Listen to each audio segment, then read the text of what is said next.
It is said that if a person listens to Shiva Purana with devotion at the time of performing Shraddha and feeding the Brahmins, all his Peters attain the great region of Shiva. Today we listen to chapter 1 of Rudra Samhita from Shiv Puran. Kamdev disturbs Narad's penance. Sut Ji said, O Brahmins, once Narad, the son of Brahma, was inclined to perform penance, controlling himself very much. In the Himalaya mountain, there was a great hermitage of divine splendor which was attractive in many ways. Narad, endowed with divine vision, went there to perform the penance. On seeing the hermitage, Narad performed the penance for a long time, seated firmly and steadily, keeping silent, controlling the breath and retaining the purity of the intellect. When the great sage Narad was thus performing penance, the mind of Indra became excessively agitated and he trembled, thinking, this sage is yearning for my kingdom, and Indra wanted to spoil Narad's penance. Indra, the leader of Devas, remembered Kamdev, who arrived there immediately, accompanied by his queen Rati and Madan his friend. The king of Devas saw that Kamdev had arrived and addressed him thus. Indra said, O friend, please hear lovingly what I am going to say. Render me your help. Strongly supported by you, I have destroyed the pride of many ascetics. O friend, the stability of my kingdom is always due to your blessing. Narad, the sage, is performing a penance in the Himalaya mountain, directing his mind towards the Lord of the universe with great mental control and firm resolve. I now fear lest he should beg of Brahma my kingdom. You must go there now itself and hinder his penance. Being thus commanded by Indra, Kamdev, accompanied by his wife Rati and Madan his friend, went haughtily to that place. He then prepared his own means of attack. He employed all his arts there immediately.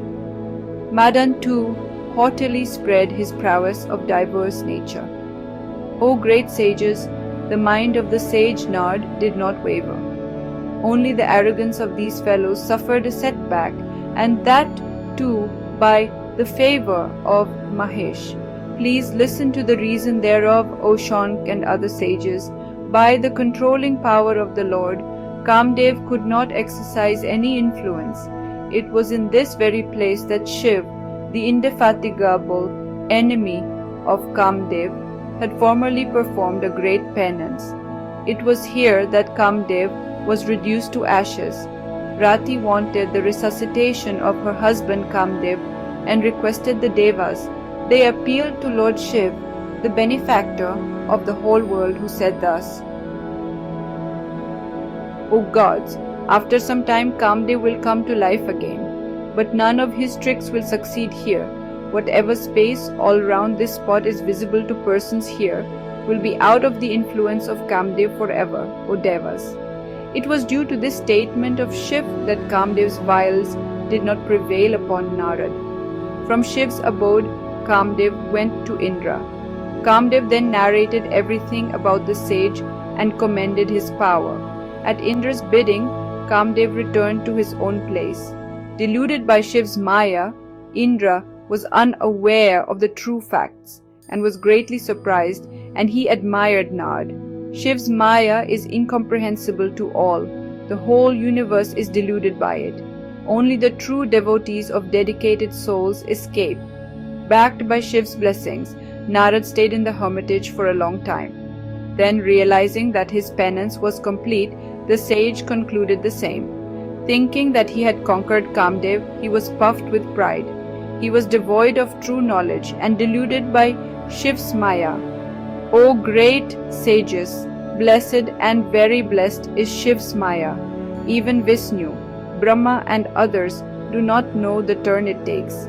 In that state of delusion and puffed up arrogance, the great sage Narad went to Kailash to expatiate on his own achievement. Bowing down to Rudra, the sage arrogantly spoke of his exploits with the conviction that he was equal to the noble-souled Lord, the conqueror of Kama, Lord Shiv. On hearing it, Lord Shiv, who is favorably disposed to his devotees, advised Narad. Lord Rudra said, Dear Narad, O wise sage, you are blessed. But please listen to me. Never speak like this anywhere else, especially in the presence of Vishnu. Even when you are asked, you should not mention your achievements, as you have done just now. These should be guarded as closed secrets and should never be expressed. I bid you specifically like this because you are a great favorite of mine. Since you are a devotee of Vishnu, you are my follower, as all his devotees are. Sudji said, Lord Rudra, the cause of creation, advised him in many ways like this, but Narad, who was still under the influence of Shiv's Maya, did not take up this wholesome advice. The future course of action shall be considered inevitable by sensible persons. The will of Shiv cannot be warded off by anyone. Then the great sage went to Brahma's world. After saluting Brahma, he told him about his conquest of Kamdev as a result of his penance. On hearing that, Brahma remembered the lotus-like feet of Shiv and knew thereby the true cause. He then forbade his son.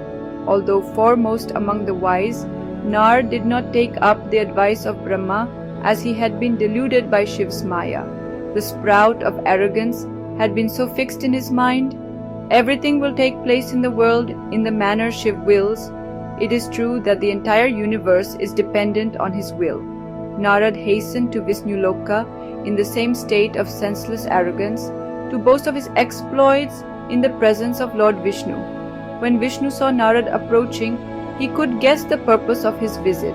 He stood up and received him cordially. He walked forward and embraced him lovingly.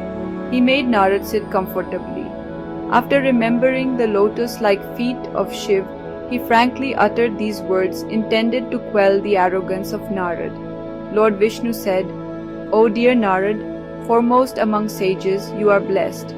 I am sanctified by your visit. May I know where you come from and why you have come? On hearing these words of Vishnu, the sage Narad felt elated. He narrated his story in the same haughty manner. On hearing the arrogant words of the sage, Vishnu remembered the lotus-like feet of Lord Shiv again and understood the true cause.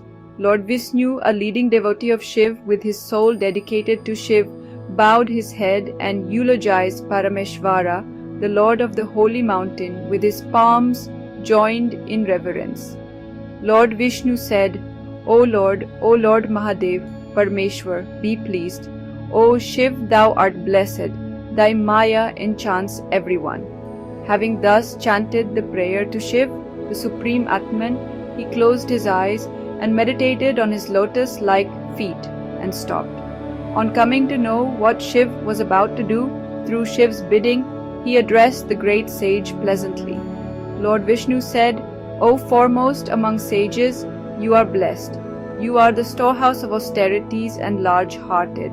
O sage, lust and delusion rise only in the heart of that man who is devoid of the three types of devotion. Base passions that bring in their wake all sorts of miseries crop up in him instantly. But you are vowed to perpetual celibacy. You are ever endowed with knowledge and devoted to non-attachment. Unaffected by passion and highly intelligent by nature, how can you be swayed by lust? On hearing words like these, the great sage laughed within himself but spoke to Vishnu humbly. Narad said, O Lord, what can Kamdev do to me if you remain favorable to me? Saying so, the sage who had paid a casual visit bowed to Lord Vishnu and left. This was chapter 1. Kamdev disturbed Narad's penance from Rudra Sanhita, Shiv Puran,